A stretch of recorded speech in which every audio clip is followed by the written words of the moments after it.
You know those stories that just stop you dead in your tracks? The ones where someone takes a seemingly impossible idea and then just makes it work. Well, today you're about to hear one of those stories. Let me paint the picture for you. You're a wedding florist juggling tons of admin work, turning away leads that don't meet your minimum, and trying to keep your team busy in the off season. Enter Cameron Hardesty, the founder of Poppy Florals, who's flipping the wedding floral industry completely on its head. She's built a multi-million-dollar business by solving two major problems: couples who need affordable and stunning flowers, and florists who want to grow their business without the burnout. If they're like on the younger side and they're just starting their business, Poppy helps them fill the gaps in their calendar. We're putting them in venues that they wouldn't have been in otherwise, and that helps catapult their business. But this isn't just another tech startup who's trying to disrupt an industry they don't understand. Cameron's been in the trenches, designing flowers, working with florists, and even handling blooms for the White House. Yes, you heard me, the White House.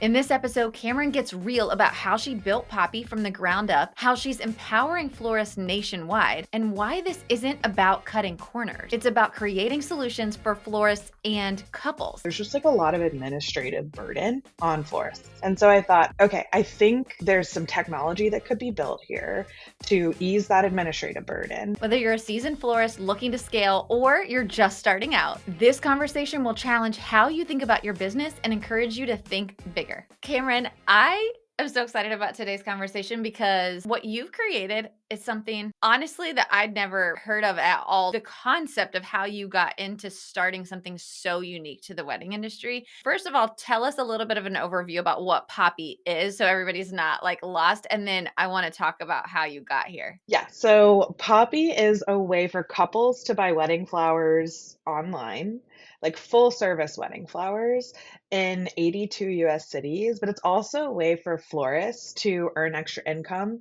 as a freelancer for Poppy from their home or studio. What I was so intrigued by with Poppy was exactly how you started that, which was like, this is a way for wedding couples to buy flowers online. And then you're like, full service flowers. And as a planner, I'm sure that there's some of our listeners right now that are completely cringing. Like, wait a second, buy flowers online. And that's what I thought was so intriguing about what you do, because all of us have had those couples that are like, I just got my flowers from 1-800 Flowers and my bridesmaids and I are going to like put all of the bouquets No, together. And no, I'm like, ma'am. Not in no, this house. nope, it's not going to happen. I tell people all the time, you don't want to do your cake or your flowers. What does that mean that couples can buy their flowers online, but it's full service flowers? I would actually think about Poppy a little bit like this. It's kind of like an operating system for florists. Like it's like a tech and operating system for Yeah. florists. So a little bit about how it started is I was working in communications. This was like a decade ago in a White House office, and I saw the flowers for the White House Christmas decorations, and I was like, "Oh my God, these are crazy. Like these are so amazing. Who did these?" I Googled it, found out it was Laura Dowling, the chief floral designer of the White House, emailed her, and she invited me into the White House flower shop to What? like do flowers with her. It was like such a dream come true. And then my colleague's husband started a company called Urban Stems, which is this was like when millennials were so cool, but like a younger, hipper version, like a millennial version of 1-800 Flowers with the goal of like delivering the flowers that you think you're buying on the website. Like that was the Okay. point. I was the first flower person there and like for a long time the only one, which is crazy because they were selling flowers. But I was like, guys, wedding flowers are a big business. We got to get into wedding flowers. And that business was not set up for wedding flowers. Like zero customization was offered. They were delivering in like on bikes, like couriers were handing bouquets. So it's like, it's not like a wedding flower Yeah. company. I was like, I kept going to floral workshops because I was like wanting to develop my skills as a floral designer. And there was always this like half day or a day that was like focus on building your business. And I was hearing the same things over and over again. It's so hard to turn a profit. I don't know how to price. I don't know what my costs are going to be. Of course not. You're setting your prices a year before you have to buy the flowers. Like only like who knows how much they're going to cost. And so I was like, okay, I feel like it's hard to run a wedding floral business. For a lot of people want to get into this business, but it's really hard to like make it work. And then at Urban Stems, all of our customers were like of the age getting married. They were like, why can't we buy wedding flowers from you? We can buy bouquets. Why can't we buy wedding flowers? So I was like, okay, I feel like there's something here. Like people want to buy their wedding flowers in like a way that's like easy, clickable, online on their own time and be able to visualize what it's going to look like a little bit and have some pricing transparency. Okay, I'm going to pay this and this is what it'll be. And like, that's fine. And then on the other side of the equation, florists are struggling with the things that customers like, I think, or clients get like frustrated with. Like, it takes Mhm. time to create a proposal, it takes time to write recipes. There's just like a lot of administrative burden on florists. And so I Yes. thought, okay, I think there's some technology that could be built here to ease that administrative burden. And I know how to buy flowers from farms and from like, I just know how to buy flowers at scale because that's what I did at Urban Stems. So I was like, we could save a Right. lot of money buying flowers this way. And so that gave rise to Poppy. And I did my own wedding flowers. I did not, I would like, at first I was like, oh, I'm gonna like do it myself. No, I ended up hiring like 5 freelancers. I bought all the flowers from farms, hired 5 freelancers. We did it all in a warehouse. It was amazing. I did not touch a flower after Thursday before my wedding, and it turned out great. And I was like, whoa, I think this is like the basis of what Poppy could be. So that's how it started. Yeah. I love this story so much because I feel like you guys, it's so funny because I grabbed Cameron at Intrigued and I was like, I have to know more about your story. I want to understand more about how Poppy works. And then she got bombarded by like 90 florists. And I was like, no, do your thing. Like, that's why you're here. But the next morning I found her in the lobby. I was like, tell me everything. Like, I have to understand how this works. It's so cool. Also because I find it super intriguing that you really hadn't ever been in the wedding space. Like, obviously, like you said, you came from Urban STEM, so you knew how to order flowers in bulk, like you knew how to do process and things like that. Like, it feels super daunting to me to build out like this software platform. You had a background in tech too, right? Yeah, yeah. So I didn't have any experience in the wedding industry other than I had done a few friends' wedding flowers, which is like how a lot of Okay. people get into this Yeah. biz. And then did my own wedding flowers. When I was at Urban Sims is like tech enabled, ultimately selling flowers, but there was some technology involved. Before that, when I Okay. was in the White House Drug Policy Office, I was a stakeholder in whitehouse.gov. And I did digital strategy. So I like really learned the process of software development and product Yeah. development and worked with some incredibly talented people and like learned a ton. And so like that's like the framework that I brought forward into Poppy. And so one of the first people I hired was my technical co-founder who his background was he's a full stack developer. He can do a lot of things, but he's a full stack developer. And so we started building software like at the inception of the business. So that felt like not the hardest, scariest part. I think the hardest, scariest part has been like every order that we deliver is someone's wedding. It has to be Yeah. perfect every time. And and like before, like and flowers are an emotional purchase no Mhm. matter what. Like at Urban Stems, we had Valentine's Day, we had Mother's Day. The pressure is really high. You're delivering a ton of flowers, but it's still Yeah. not someone's wedding. So like Yep. the processes and the perfectionism that like pervades our team, it's very high. Like everyone's very, very hard on themselves. And that's actually the scariest part is like you have to get every single one right. Yes. Yeah, I can see that because you're right. It's not like you have, oh, well, we'll just, comp your next holiday if Right. something went wrong, right? Like we're not comping someone's next wedding, Yeah. hopefully. And so you're right. I think that's one of the things that's really unique to our industry is typically you only have one-time clients as well. Hmm. Right? So that can be challenging in our industry, but also it's just there's just so much at stake with this one event, Yes. so it has to be perfect. You had a lot of background knowledge, not necessarily in the wedding industry, but for all the things surrounding it that allowed you to kind of start this. And so I'm kind of going back to your wedding now. So you Yeah. for your wedding, you ordered flowers from farms and then you outsourced freelancers. So tell me a little bit more about that. Did you start with that in mind? Like, I'm just going to outsource freelancers or Not really. So here's what happened. I mean, I would consider myself like I was kind of the creative director of the okay. Okay. wedding flowers. So here's what happened. I was at Urban Stems. We were in New York doing the Dust Side with a Martha Stewart editor, and we kind of like Okay. ran out of stuff to talk about. And I was like, "Well, I'm getting married in the spring," and she was like, "Oh, you should talk to Shira, the like Real Weddings editor." And so I was like, "Oh, okay." And so I was like, talking to Shira about my wedding, and then really she was like, "Oh yeah, we can publish it, like as long as it's good enough, basically." And I was like, Yeah. "Okay, I got to make it good enough." And we had this like really cool venue. We got married in Dripping Springs, Texas, right outside of Austin. I'm from Texas, and so I was like, "Okay, I have a budget. I think where I can really stretch this budget is on flowers because I know I can Yeah. buy them like as cheaply as possible, like really good flowers as inexpensively as possible." I'll do it myself with my friend Sarah, who had worked at Urban Stems with me. Once I visited the venue a couple times and really sketched out the plan and recipe'd everything out, I realized like, oh my gosh, like I've ordered 2 truck pallets worth of flowers and I can't, me and Sarah are not going to cut it. Like we'll be processing flowers until Sunday.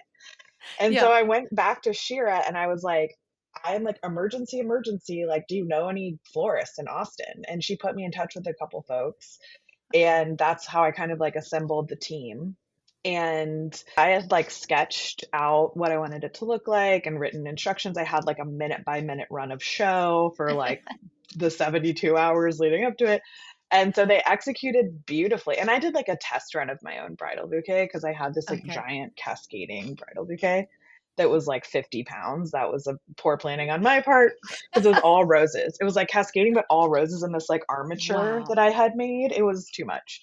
I gave it to my like my maid of honor when I went down the aisle, and she's like this like petite, has like her arms are so skinny, and I was like, oh, Jessica's gonna like fall over with this bridal bouquet. But that was the wedding, and I mean, okay, so like I share these numbers with investors sometimes, but Yeah. like if using industry standard pricing, I would have paid like $25,000 for what the flowers were. But with the freelancers rate that they like, I would didn't, there's no negotiating. I was like, whatever your rate is, like you tell me, like whatever that. Yeah. And the flowers, I paid like $7,000. So I was like, Wow. whoa, like this is a really big difference. Like I feel like I could do this for other brides. Now, we don't, Poppy Right. does not focus on the $25,000 like luxury client. Right. So there's less like dollar margin to work with our clients, but I've noticed like there are some couples where they're like, I have to have, XYZ everything on my flowers. And then there are just a Yeah. lot of people that are like I just need flowers Right. and I want them to Right. like look decent. And so those people are probably not going to spend Mhm. $25,000 on their wedding flowers. And I think Yep. they are finding like a little home in Poppy because Yes. they're like, yes, this is easy. Like, I'll do this. I'm like dying to dig into that because I know for a fact we have a ton of florists that listen to this show, and I know they're like, wait a second, like hearing you say that, right? So I'm Yeah, gonna yeah, circle let's back to talk. that. We are not leaving that topic to hang because I think it's an important one to touch on. But before we do that, okay, so you had your wedding. Tell me how we got into Poppy. Like, and then how does Poppy work with local florists? So you had your wedding, you used Mhm. freelancers, and then what? Okay, so I had my wedding. It was published in Martha Stewart Weddings. Um, Nice. it's been so long now. It was like 2017. Like, I don't think you can even Okay. find it anymore. They're like, we're done with you. It was published. I stayed at Urban Sims for a while longer, but I just couldn't get this out of my head. And I knew it Yeah. wasn't going to like happen at Urban Stems. And so I left at the end of 2018. In 2019, I like took a little bit of a break for a couple months. And then I started building toward Poppy, which we launched our website January 2020. So that's Okay. like how it all kind of came together. Up until very recently, there's only been one way that we've worked with local florists. So I'll talk about that first. You sign up for the Poppy Designer Network. You fill out an application, you share your portfolio. We just ask you some questions and like qualifying questions. And then if you get through that, then you order a test kit from our farms, which by the way, we don't make any money on. It's just like whatever it cost us is what it's costing you. Or if you have Okay. flowers, the same flowers in your studio, use those. Great. I don't care. But you order a test kit and you design a bridal bouquet and a boutonniere on video. So someone on our team who is like ran her own floral business, is a florist, like basically judges your mechanics and your like the way you process the flowers and how you build things, and then she'll assign you based on that and your portfolio a level within our network. We have 4 levels from the like entry point, which is someone who's already experienced and can like do a wedding, to like the tippy top most experienced floral designers. And then you're eligible to start receiving jobs from Poppy. And so when a job becomes available in your market, we have like a round robin sort of like algorithmic thing that like will send a job to the first designer that's like at the top of the round robin. And then they have a day to like accept or decline the job. And then it goes to the next and the next and the next until it's paired. And Mhm. we like match the job, like the complexity of the job to the skill level of the designer where we can. But that's basically how it works. You make an hourly rate that's like commensurate with freelancing, basically. Okay. But you're doing it from home or from your studio. And we ship you everything. So, like, All you do is receive the flowers and the hard goods, and then you design and you deliver and install at the venue. And we send you the design guide, the inventory sheet, all the product, everything. Okay, so that's from the florist perspective, which is so Yeah. cool. So for everybody listening, you're kind of like, okay, so I'm a florist, right? And I receive everything, and this is so cool because it's a great way to fill, either Yeah. downtime or if you're starting out, it's a great way to start getting into these venues in your local market and start working with couples and Yes. have a gallery, right? So one of the questions I have is, can that florist use that work on their own Instagram or in their own portfolios? Is it considered their work, or how does that work? It's such an interesting question. And like at first I kind of was like, no, it's like poppy, but over time I've evolved. And so we have a social media policy now Okay. where you can use the images on your own social, but what we ask is that if you use the images, you say like freelancing for poppy flowers or Got it. like arranged by me, like designed by Poppy. We have some kind of language where it's like you're also tagging Poppy and acknowledging that like we're a team. Because like Yes. in wedding flowers, I think of it as there's like three kind of chunks of work. There's like Okay. acquiring the customers, marketing and sales, writing Mhm. proposals and like Instagram, all that stuff. And then there's like writing the recipes, writing the orders. Not everyone writes recipes, but like ordering, kind of like the like in between piece. Yeah. And then there's the physical design. Poppy is doing like the first two chunks of it, and the designer's doing the last chunk. But like if it was just one person, they'd be doing all three. I really Yeah. see it as like a partnership. Like we're on a Mhm. team with you. So our internal team, we've got our floral consultants who are the client facing people. Then we've got our floral managers who are placing all the orders, and they write and merchandise like all of our recipes and everything that we sell. And so when Okay. we show weddings internally, every other Friday we have an all team meeting where we like show all of the weddings from the last 2 weeks. And it's like my favorite part of the month. But like the way we present it is like the floral consultant was Sophia, the floral manager was Clarissa, the designer was Blah. And it's like all together we created this thing. That's how Mm. I look at it. It's great if you want to build your portfolio. We say like go Yeah. for it. Just like give us fair acknowledgement that like Yeah. there are real floral designers on our team who like did those first two chunks of work too. Yes. Okay. That makes total sense. And I love that because at least it still does give that designer the opportunity to build their portfolio or to, acknowledge that they were part of a vendor team, right? Your team is doing the first 2/3 of the work, right? So what does that look like from the couple's perspective? So they go on Poppy, and then kind of what does that process look like for a couple? Yeah, so the couple like they'll find us on Google, they'll take a little onboarding quiz, and then they land in what we call Proposal Builder. And Proposal Okay. Builder is where they get to interact with our catalog. We just launched a new like UX of this where you can actually browse by color palette and then by style. So we have like 15 different color palettes and three different styles. There's like traditional, there's lush garden, and then Ikebana style. So you can actually like browse through different color palettes and see them in different like versions basically in a real wedding. And then you flow through into basically like it's kind of like your shopping cart. Like it's every item that we're saying, like if your budget is $3,000 and you like a citrus palette in Ikebana style, here are all of the items that would like comprise a $3,000 budget.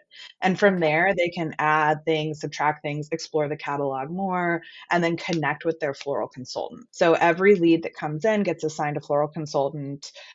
We try to assign you, if you're a lead, a consultant that's like in your geographic region. We only have like 12 or 13 consultants, so we're not in every market.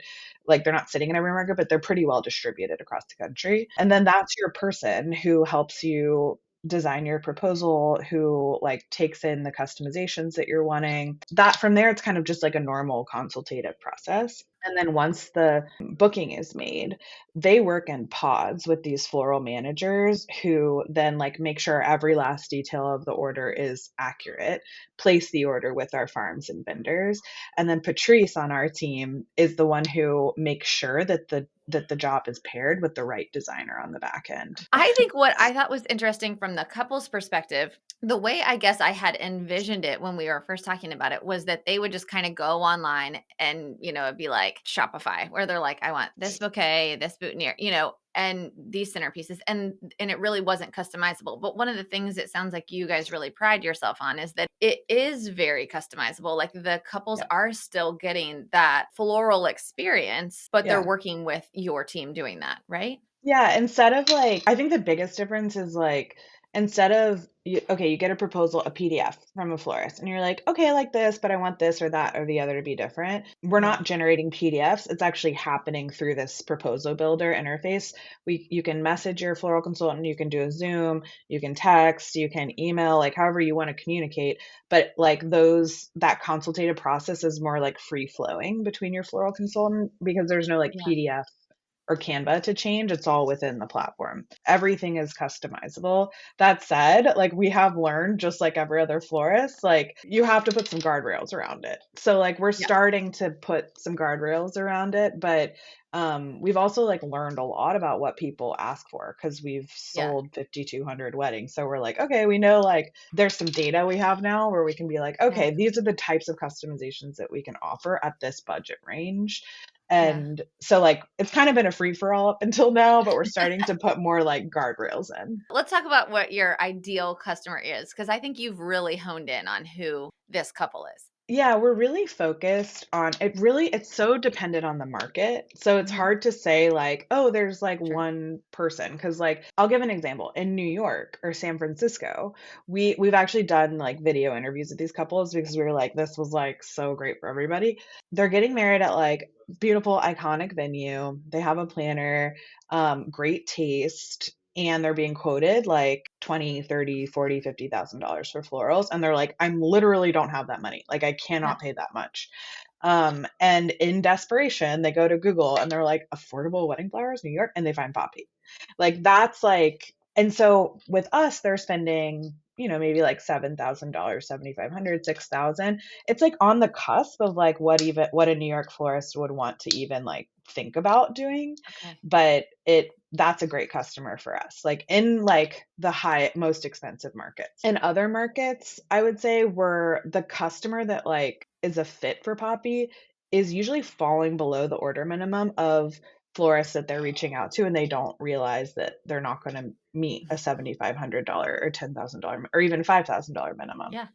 And so I think that is like, and that's important to me that we're like dovetailing into the existing floral community in each market Mhm. where it's like, okay, you don't want these leads, like you have a Right. $7,500 minimum.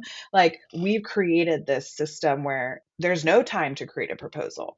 30% of our clients book without a phone call. Like we've created these like pathways to reduce the administrative burden of acquiring the Yeah. customer so that we can have a lower order minimum. And we play in that realm that I think is like, it's like above DIY, but it's below the order minimums of like the good florists in that market.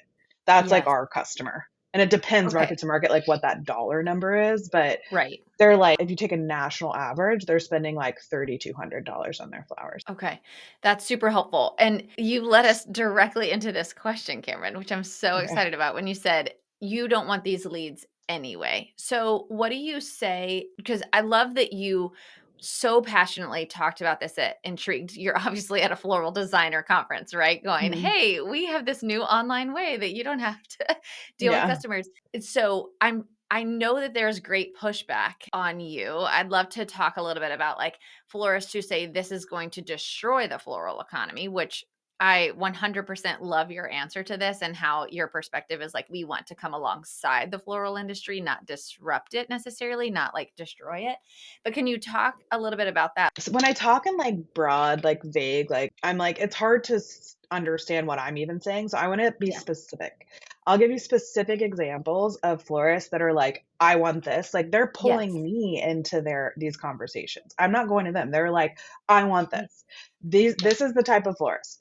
So there's a couple different types. I'll talk Okay. about the three that I've noticed. Okay. One I think is really interesting that has emerged actually like since the Intrigue conference is a florist who has a shop who has a proven history of doing a high volume of weddings, like 200 a year or more. Mhm. They have staff, they have to pay rent, they have staff, they can do the weddings, but they might not have the bandwidth to make the sale, write the recipes, do the order, da da da da.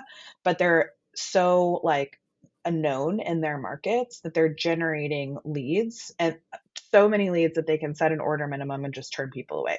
They are like, let's work together because we're saying we'll pay you 10% for that lead you were going to say no to anyways. And we'll pay you roughly, it's about 20% of the order value to Okay. execute, to like do the design. And they're like, great, keeping my staff busy. I'm making money on the front end. I'm making money on the back end. This is great. The flower shops that are like that, and I've noticed that they have shops and they have staff and they have to pay rent.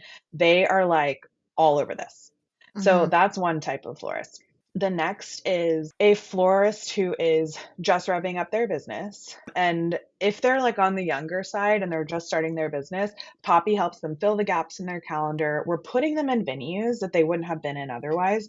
And they're getting to like make connections with people as themselves as a human. And that helps catapult their business. Like I've seen Okay. multiple people like build their business as they on ramp with Poppy. And I'm like, great. Like Yeah. you do it. Like ramp Yeah. up, do your own thing. We'll see you on the back end. Because the third type of florist that I've noticed really resonates with Poppy is someone who has been in business for at least a decade, probably a little bit more. They've like reached their Mm. goal. Like they're charging, their minimum is 25K and people will pay that without blinking and twice as Yep. much. And they're burnt out. They're just like, Mhm. I don't know where to go from here. Like I've been doing this for 15 years Yeah. and I'm just ready for a new thing. Or they want to step back because like, for whatever reason, like Yeah. kids getting Kids. older, I want to spend more time, whatever. Yep. But they don't want to lose that connection to the industry. Mhm. They will come on as Poppy designers, but we've had folks who want to like sell for us and also be a designer. And we've had folks Okay. who like started as a designer, comes on as a floral consultant, and then becomes a full-time employee of Poppy Wow. because they know how to sell wedding flowers. Like they know Yeah. how to do it. They've been doing it for 15 years. So I would say there's people like at the beginning of their floral careers journeys, there's people like, 10 or 15 years in who are looking to like downshift or like shift into a different mode. And then there's Yeah. flower shops that are like, I want to keep my staff busy. You guys are really good at marketing. You built this technology. Like, let's work together. Those are like the Yeah. three types that I've noticed like really resonate with us. And the folks who don't, like, I'm like, that's like, Yeah. you do Totally you. fine. Like, I'm not here to like mess anyone's Mhm. life up. I'm just like Yeah. I saw this opportunity in the market and went for it. And like, we've got a thousand florists have joined Poppy. We're not like begging people to join, like people Right. like see the value of it. Yeah, yeah. I really love we talked about this a little bit and intrigued, and this has been playing in my head ever since then. It happens a lot in the planner space as well, where you get more established, you keep raising your prices, you keep raising your prices. And then at some point, you price yourself out of that day of coordination or that event Mhm. management. That's similar to what you're talking about in the floral space, where it's like you have to keep raising your prices because otherwise you're just going to have so many weddings that it's not possible to take them all. Right. And so Yeah. I loved hearing you talk about that first kind of floral designer where it's like, yeah, we do like 200 weddings a year. We had to put a minimum on because it's too much work to do the proposal and to do all of the meetings with a client who can only spend $3,000. That doesn't mean they're not a valuable client, but it's just not a valuable client to that florist. And so Yeah. I love that they now have the opportunity to say, yeah, we have a great reputation. We draw on a ton of leads. We'll send them to you. They get 10% of that lead for doing absolutely nothing, right? Like Yeah. they don't even have to take the wedding. Exactly. Yeah. That's Exactly. crazy. So they can send their leads to Poppy. They're going to be so serviced well there. And then if they want to take the wedding back with the administrative piece all done, Yeah. then they can also keep their staff busy by just executing. I think Exactly. that to me was the one that resonated the most. Also, obviously, there's lots of florists who are like, you know what? I don't want to do this all the time. I want to be with my kids, and they can just pick up jobs as Yeah. they want to, right? So more of that freelancer style. So to me, I think you've offered this really cool opportunity to like pick up as you want to. Like you don't have to Yeah. take these jobs. It's not like you're forced to, right? Exactly. It's like take it when it works for you and leave it Yeah. when it doesn't. And we don't the only thing you'll be penalized for as a designer with Poppy is if Yeah. you don't communicate with our team. We have a week of team that's like all over it 24/7. Or if you don't show up. Like if you don't Right. like you get like one strike and you're out, but like Yeah. if you don't accept a job, like that's fine. Like Yeah. it's the goal is to create flexible work. I know Yeah. that most of the people, I'm a mom. I have a 11-month-old and a 3-year-old. Like we're You a get it. lot of us are moms. Like a lot of half our team are moms. So like Yeah. we get it. The goal is like let's create a new way of working within this industry that like we're here when you need us. Hmm. And there are some people like there's a designer who's done 100 weddings with us. Like there are That's people who crazy. like this is their whole deal is they work with Yeah. Poppy, and then there are others that were like, supplemental income. And I think it's been fascinating to see like the range of people in Yeah. florists that Poppy appeals to. I'm obsessed. I love this so much. Okay, so what are the major markets you're in? I know you said 82 cities, but like, what are your top markets? So Washington D.C. is where I started the business. That's our like biggest market. And Okay. then surrounding, like, and then Baltimore. I live in Charlottesville now, so I'm starting to meet more florists here and planners here. New York, Dallas, Houston, Austin, Chicago, San Francisco, LA, Atlanta, and like kind of like the top Denver, like Seattle, the Yeah. top like 20 most populous cities are our most revenue generating markets. Okay. And then there's like a smattering of the top 20 most populous cities produce like 50% of our revenue. And then I'm it's kind sure. of like distributed around. And then I know that you're starting something new. Am I saying that correctly with your Poppy Partner Network? Yeah, the Poppy Partner Network is what we just talked about, which is the a Yeah. commission for Got leads it. Okay. that book with Poppy. So it's kind of like, I don't know, we have these two. We started out just with the Designer Network, which is like you freelance Okay. for Poppy. Then we launched Poppy Partner Network October 1st. We already have 100 people signed up. Most of them are That's crazy. florists. But it's kind of like completing the circle. It's like if you're generating more leads than you can handle, you get 10% when they book with through Poppy, and then you get right of first refusal on executing the job on the back end too. So Wow. that's how what I mean when I say like we're kind of like this operating system now where it's like Yeah. we'll handle the administrative part of it and process the leads and to work for you. Okay. So the Poppy Partner Network, got it. Okay, is where they're getting the 10% on the leads. And is that Yeah. only florists that can be part of that? Or do We you work with when we planners? launched it, we launched it just for florists, and then because I was like, well, let's see. Like, I don't know. Yeah. We know florists, we know their issues and like why this would resonate with them. And then let's figure out if it's like a fit for planners and venues and Hmm. other wedding pros. And then quickly, the planners that we have already worked with were like, oh, I want to sign up. Yeah. So, and then I met with you, and I was like, oh, maybe there's like something here for planners too. So we're signing Yeah. up planners as well. I'm curious to Okay. see how it could work for venues. It's not Yeah. as clear cut to me. I actually met someone at Entry who is a florist who owns two venues. And I was like, oh, maybe there's Okay. like this is something. But, anyways, florists and planners, like any wedding pro can sign up. Yeah. Even if you're like a content creator and you're like just like killing it on TikTok, like you could sign up. Yeah. I mean, it's really smart for a planner for sure, because if you work with, you can send your couples to Poppy for their florals, which I Yeah. think is really, really smart. And tell some of your floral friends in your market, like, hey, you should sign up as a designer as well with Poppy. So I'm so intrigued by it, Cameron. I just think Thanks. it was so fun to get to meet you and to learn more about Poppy and how you're working in the wedding community. And I think that it's so important for anybody that's listening. It's so important to be able to figure out ways that you can fill those gaps. And I love that Poppy allows so many florists to be able to do that. Like, you guys are everywhere, right? You're advertising so much, and so a lot of times you are able to fill those gaps for florists, and I just think it's so smart.